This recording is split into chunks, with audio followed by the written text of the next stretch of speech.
Welcome to Nightique. Well, tonight we have back with us in the studio Mr. Tony Pasko. And you may remember, Tony was with us last season in season 1. Tony Pasko is the musician and writer of music for a number of television shows. I think he's on 15 or 16 different cable network shows, even HBO he's working for today. But his big hit right out of the box was he is the performer doing much of the music that you hear on Duck Dynasty. So we're going to talk to Mr. Tony Pasko coming up after these words. Your on-air career journey begins at broadcastdemo.tv. Both recent graduates as well as seasoned news and weather veterans need an updated and fresh demo tape to apply for those on-air positions across the country. At broadcastdemo.tv, a one-day visit to our WeatherVision studio, and you'll have an HD and digitally edited demo tape that you'll be proud of. Broadcastdemo.tv. Invest in yourself.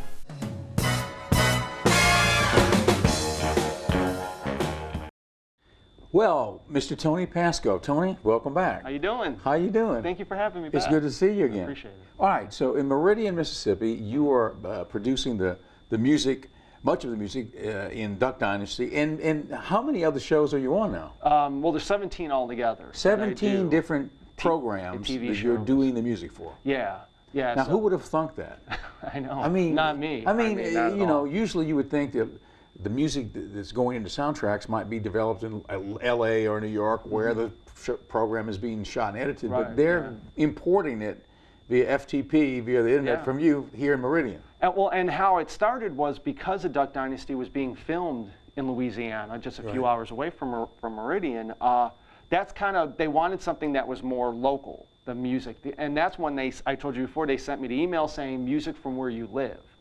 So that's how it all started. So I was just sending them stuff that was very local and regional, because that's what they wanted. But when the show took off, of course, you know, they wanted other shows started coming in, and they wanted that kind of thing. And since I could play different styles of music, I was able to send them other tracks. So when Wahlburgers came about, or Shark Week, or Wicked Tuna, or Auction Hunters, they all want different kinds of music. They don't want the same thing as Duck Dynasty. Well, Duck Dynasty's got more of a folksy feel, right? Yeah, they want blues and bluegrass and that kind of stuff. And so if you see a scene and something's going on, you're writing the music that's behind that scene to give it some feeling, to give it some context. Yeah, whatever they're trying to portray, I add, the music is usually the feeling of what they're trying to get across. So the music's almost a co-star in the scene in a lot of ways. Right. Well, it helps to get the emotion of the scene across. Yeah. So if we were going to, do you know what you're writing when they say, okay, we want some sad scenes, we want some happy scenes, or? Yes, well, they'll give me a topic. They'll give you a topic. Yeah, a theme. Yeah, they'll give me a theme, or they'll say, like now, of course, we know if they say we need Psy music. Well, I know what Psy is going to do. Everyone knows that character that he is. So if I wrote something, it would be just.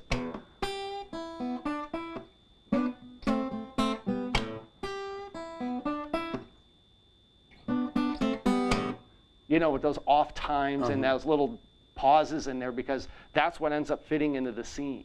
You know, it's all the comedic timing type of thing. So that's what I watch for now when I send stuff in. It's all about timing and tempo. So they'll give you a theme. So it's going to be a sad scene. You would. Right. Now, if they do, sometimes they will say we need sad music for whatever, and then I would know to go in and give them something.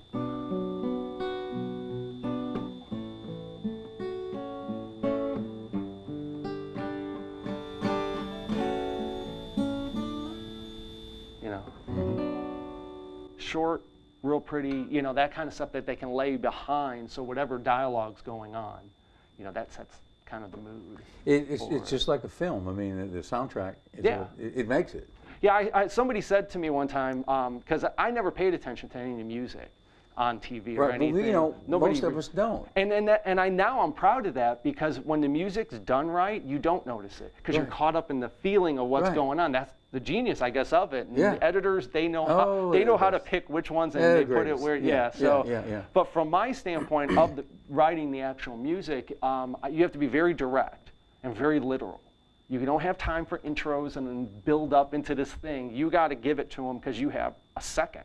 You have 10 seconds. So if it was a goofy thing, minute. If Goober was on the phone to the service station, all right, and and he was talking to Andy, and it was like, Andy, I'm broken down, and I don't know what to do. It may be 24 hours before I can get back to the service station. So that would be that would be a goofy. But see, as you were talking, there's a certain rhythm that I always pick up on, and that's where I know how fast or how to mix. So when a standard goofy. Yeah. And so there's certain tempos on how people talk, so I guess I just pick up on that. Right. And when I send the tracks, and maybe that's why I have the success I do, is because I think it tends, timing-wise, it tends to fit in. Because if you sent something in, if you were talking like that and it was like, like a Gomer Pyle type of thing. Right, Google. And I'm playing something totally not that, it doesn't work. So if you're talking funny and I'm sitting here going, Right, that wouldn't work. Right.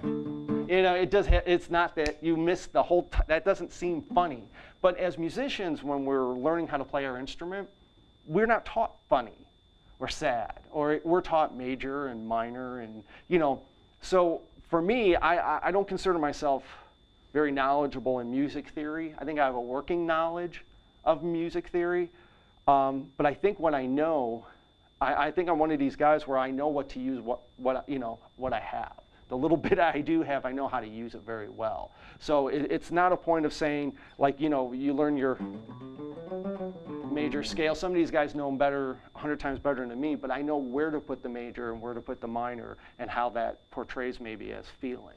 Yeah, and also, I guess it's like an intangible thing where, you pick up the feeling of that's what music is. It's the feeling, that you're. How to create it's a the feeling, language right. through music, and when I teach, I have a student that I teach, and I was explaining to her, and I never said it to myself. It made a whole lot of sense when I said it to her. I said, music is, when you read and write it, you like Spanish. Your first day, you're not speaking Spanish. You know what I mean? You're learning the technique, and that's what music is. There's a lot of technique. There's the majors, the minors, the notes, there's the scales, there's all that technical stuff.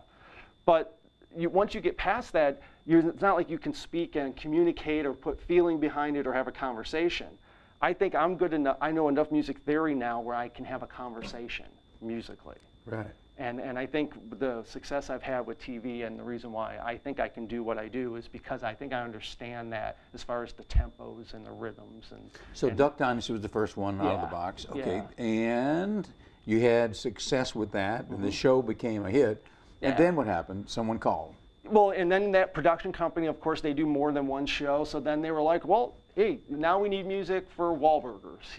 Now we need music for this other show that got canceled, but it was called Porter Ridge. And we did music for that. And then Shark Week came up and they said, hey, we need some, different kind of music that you do for Duck Dynasty. This is more down in Louisiana, more New Orleans, more in the Bayou. So then I had to research a lot of this. So what was that, jazz oriented? No, they wanted that swampy, slidey kind of thing, more of the Cajun-y kind of thing, even kind of that more New Orleans like.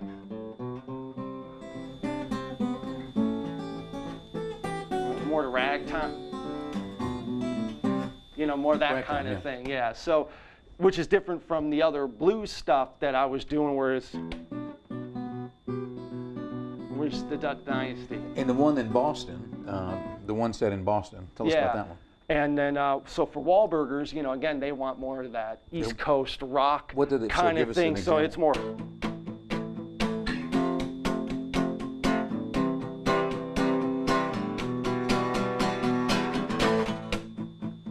It's that chugging motion. Yeah, it's not blues at all. It's not offbeat. They want. So when you put something together for them, is it? You're doing all of the pieces, so are you multi-tracking and sending in what sounds like a band? Yeah. How about drums and everything else? Yeah, I lay down everything separate, but it may just start with a riff. And then it always starts with a tempo. Once I can nail what the tempo is, 86 beats per minute or 120 beats per minute, whatever it ends up being, once I have the tempo, I can build upon it. So even if it just starts with guitar, and the track may not even have a guitar on it at the finished product, but sometimes it's just easier for me to get the idea out, or then I'll transpose it to piano or to ukulele or whatever it has to be. So you must be mighty busy, I mean, with all these shows going on. Yeah, good thing they don't all go on at the same time. They all have their different... How do you keep everything, how do you keep track of everything? I mean, one day you work on this show and one day you work on that show, or? I mean, you have to be very disciplined as a studio guy, because you're constantly tearing down and setting up different instruments, and because it's just me, and I feel guilty. Some people I think tend to think, well, I know a lot of great musicians, and it would be great to have them in and do tracks with other musicians. It's just, for me, I have a little studio, and it's just easier for me to do it myself. The idea's in my head. By the time I explain it and show it to somebody, I already got it figured out and recorded. And because you got to turn these things kind of fast. You don't have a lot of time. Deadlines are usually pretty short. So the process is you record it and then you basically FTP it to the client. Yeah, Dropbox, send it right to them. Yeah, as long as I got an internet connection, I can send them stuff. They usually send me an email of course, what they're looking for. Now, what some companies will do is give me examples of tracks that they like, that they want more of. Mm-hmm. And that's nice. Or sometimes they'll send a track and say, okay, this is what we don't like about that track, and this is what we want your music to have, that this doesn't. And that's great. We were talking before we went on about the digital payment scenario that's out there these days versus the old days before digital was pervasive. Mm-hmm. And so we're going to talk about that when we come back from the break. Okay? Great. Okay, Tony Pasko from Duck Dynasty. We'll be back with him after this. Ingalls Shipbuilding has pioneered the development and production of technologically advanced, highly capable warships for the U.S. Navy, Coast Guard, and Marine Corps for more than 75 years. Ingalls is Mississippi's largest manufacturing employer. And today, Ingalls has an immediate need for more than 200 electricians at our Pascagoula, Mississippi site. Apply today at www.buildyourcareer.com or call 888-935-1507. When you are looking to further your education, there's only one university that towers above the rest, Jackson State University. Jackson State University is one of the leading universities in research, technology, and innovation, graduating more than 1,300 students annually and a consistent growth in revenue. Jackson State University is ranked #1 amongst the HBCUs in research and development. Make the right choice, the one choice, one Jackson State University, changing lives one student at a time.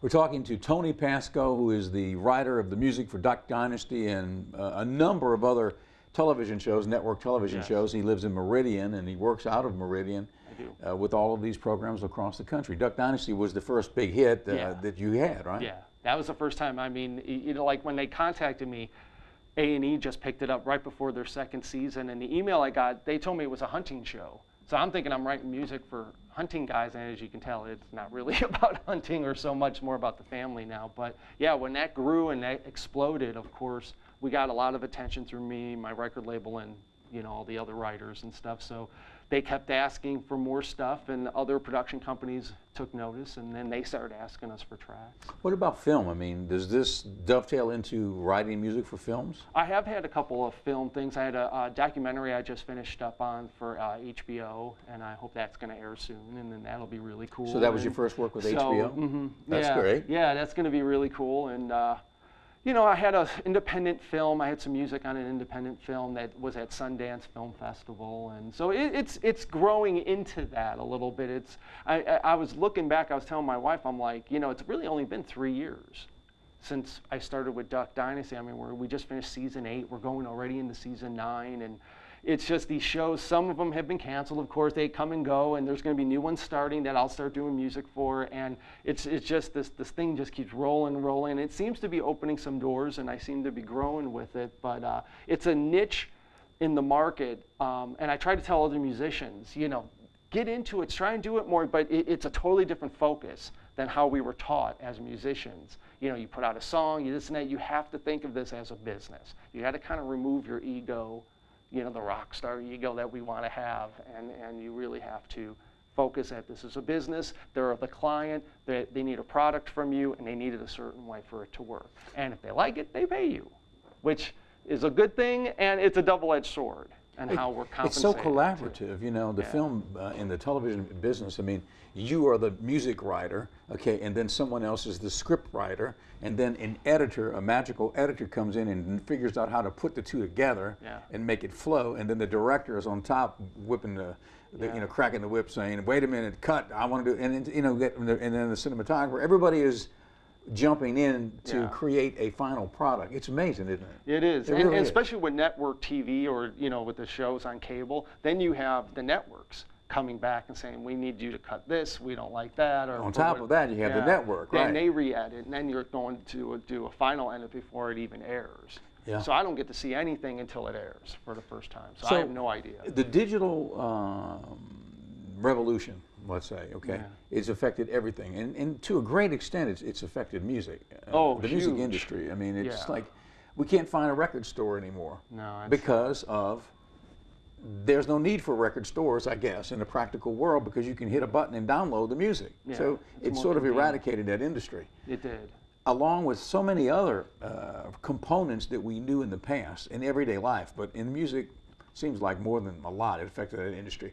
How does this work if from the standpoint of getting paid today versus yesterday? Right. Well, before, and again, I don't want to come off that I'm complaining.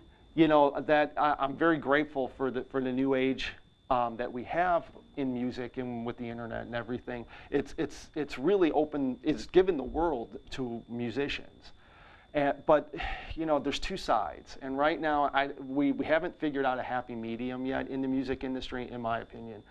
Streaming is like this. You know, it's not like you buy the album when you stream it. You're just kind of borrowing it for whatever that short amount of time you're listening to it. So you shouldn't have to pay the $1.99 or whatever it is to, you know, feed a download to own it, because, you know, then you would go to iTunes and stuff. So you're just listening to it. A lot of times when you listen to the radio, like in your car, you know, you never paid for songs before.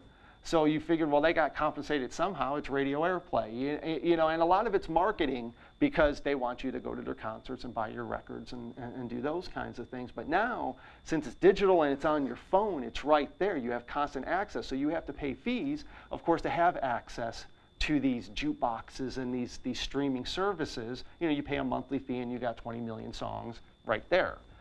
The problem with that is these companies are all billionaires now, you know, these guys that started these companies, but the product that they give the actual consumer is our product. It's our music. They're not, of course, we're grateful that they're playing it and they're getting it out there, but then how we're paid to provide that music is fractions of a penny. I mean, literally, fractions of a penny. You have to listen to a song, I forget how many hundreds of times to make a penny. Or, you know, or to make 50 cents, you know. So the math is really skewed and really bad. And what's the upside, if you would look at an upside for digital? Here's the upside. My music's on there for millions and millions and millions of people to find it if they need it. And you can distribute your own music via I've never the had internet. that. Yeah, right. Like I was telling you before, you got some guy in a cornfield in Iowa, puts up a song and some dude in China's listening to it. Right. We didn't have that access. So that is the wonderful thing. Right. You know, as a local musician, I have access to the world. Right. But do I have to give up so much of my talent or my product? And we won't call it talent, we'll call it product. Right. The product that I put out. It didn't cost, I didn't pay fractions of a penny to make it. So why should I be paid fractions of a penny as compensation for people to hear it? Right. You know Well, what I'm I sure mean? the debate's going to be going on. And the debates are back and forth. Some you know. people say, oh, the artists, they need to relax because now you have these millions of people listening to your music and this and that and blah, blah, blah, and that's true. That's true. They're absolutely right. But then on the flip side of that is there's so much white noise now in these, you know, these places that it's almost impossible to get heard. But the way I see it is, if you're good, the cream rises to the top. There you go. Okay, we're going to take a break, and we're going to be back with Tony Pasko. Stay tuned. Bengal presents From One Legend to Another. Good day. I must say I've deduced that Bengal roach spray is a superior product. It's kept all traces of those vile creatures from my home. Which lets me focus on more meaningful pursuits. People trust Bengal Roach Spray's legendary performance. No odor, no mess, no roaches. Bengal Roach Spray really works. With Bengal, I love having a little more me time. Ingalls Shipbuilding has pioneered the development and production of technologically advanced, highly capable warships for the U.S. Navy, Coast Guard, and Marine Corps for more than 75 years. Ingalls is Mississippi's largest manufacturing employer, and today Ingalls has an immediate need for more than 200 electricians at our Pascagoula, Mississippi site. Apply today at www.buildyourcareer.com or call 888-935-1507.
Your on-air career journey begins at broadcastdemo.tv. Both recent graduates as well as seasoned news and weather veterans need an updated and fresh demo tape to apply for those on-air positions across the country. At broadcastdemo.tv, a one-day visit to our WeatherVision studio, and you'll have an HD and digitally edited demo tape that you'll be proud of. Broadcastdemo.tv. Invest in yourself.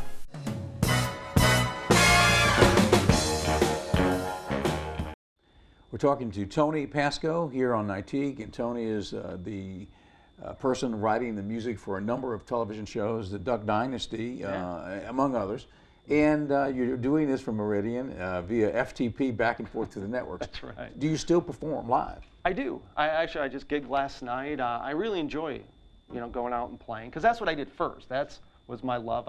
My dad was a professional musician, so I wanted to be on stage and play with him and be out in front of people. I really enjoyed it, and the doors that being on TV has opened for me, has allowed me to get cooler gigs and to get some attention. And I enjoy being on stage and talking to people and inspiring the kids and getting more people to play music. Which is So now, how do they introduce you? Tony Pasko from Duck Dynasty? Yeah, I get the the duck guy and all that kind of stuff, which and So what do you do when you are you playing with a band when you go in? You have a I backing do. band, or you go on solo artists? I've done both. I've done both. Sometimes I'll bring some friends of mine with me, and we'll learn a set of songs, and then they'll back me on some of my stuff that you'll hear, and I'll play some slide guitar and some riffs from the show, and we'll play some covers and stuff, or I'll play with another band. Last night I sat in with a band. So how do people keep track of Tony Pasko? Use their website or something? Yeah, TonyPasko.com. PASCO.com. Tony KO. Pasko. PASKO. PASKO.com. .com. So, Yeah. and then people can look at your schedule and such as that. And I'm available if they want,